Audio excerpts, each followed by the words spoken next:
Same. Okay, yesterday we went over mean, median, mode, and range. All right? Now, who can raise their hand and tell me what mean is? Yes. The average. So, we said that the mean of a data set was the average. Dijimos que la media de un conjunto de datos era el promedio. Claro? Yes. Okay.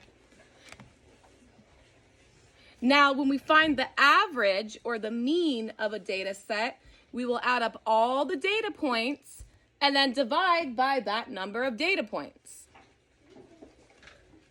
Ahora, cuando encontremos el promedio o la media de un conjunto de datos, sumaremos todos los puntos de datos y luego los dividiremos por esa cantidad de puntos de datos.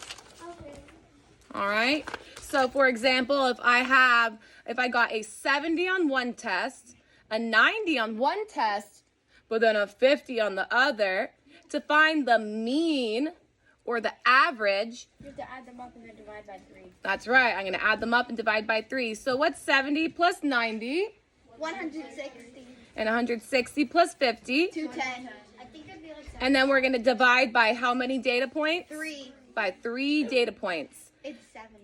And we would get 3 into 210 is 70. So the average grade that I got on my test was a 70C, which makes sense because if I then put them in order, and sometimes your mean will be the same as your median, but not always. But if I put them in order here, you can see that my 70 was also my median, but it's also my mean.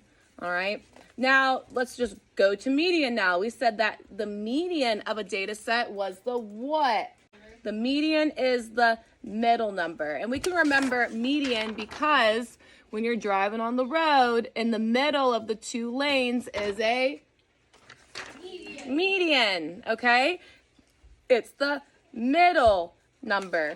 So when you have a data set, let's say I have, I got a 70 and then a 50 and then a 90 and then a 20 and then a 100. Well, to find the median of that data set, I would put those in order. So what number comes first? 20. And then, 50. then, 70. then, 90. and then, 100. okay? And then I start eliminating them from left to right. And I get my median. Now the mode, we said mode was just the what? Most often. The data point that occurs most often. La moda es el punto de datos que ocurre con más frecuencia. We said that range was when we take the largest data point and then Dijimos subtract. que ese rango era cuando When we take the largest data point and then subtract the smallest data point. tomamos el punto de datos más grande y luego restamos el punto de datos más pequeño. Okay, so we take our biggest number, subtract our smaller number, and get our range. Let's go ahead and look in the book. So if you'll look on page 221, we're going to start with number 1. Let's look at this data set, guys. What is the smallest number in this data set? 15. 15. What is the largest number? 24. 24. Okay. How many X's are in this data set?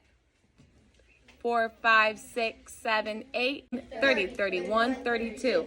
32. So that means whatever we're collecting data for, there's 32 pieces of data. Okay. Which one has the most data? 23. Which one has the least amount of data? 18 and 20. 18 and 20. Okay. So let's start with number 1. Okay. Mode means what? Most often. Most often. What would be the mode of that data set? 23. 23. Right. Now what about the range? What would we do for range? 24 minus 15. That's right. We took the biggest data, yes, we took the biggest data point and subtracted the smallest data point. 24 minus 15 would be 9. Okay, so that means there is a range of 9 of whatever this data is. And then what is the median of the data set? So guys, if you have a line plot like this, when you're finding the median, you could put them all in order like this. You could go 15, 15, 15, 16, 16, or you can do this. You can make sure that you do it right, that you pay attention. You start crossing off left, right, like this. And cross off the other side, and cross off the other side. 1, 2, 3, 4, 5. 1, 2, 3, 4, 5. 1, 1, 1, 1, 1, 1, 1, 1. Oh. And so you're left with what as your median? 19.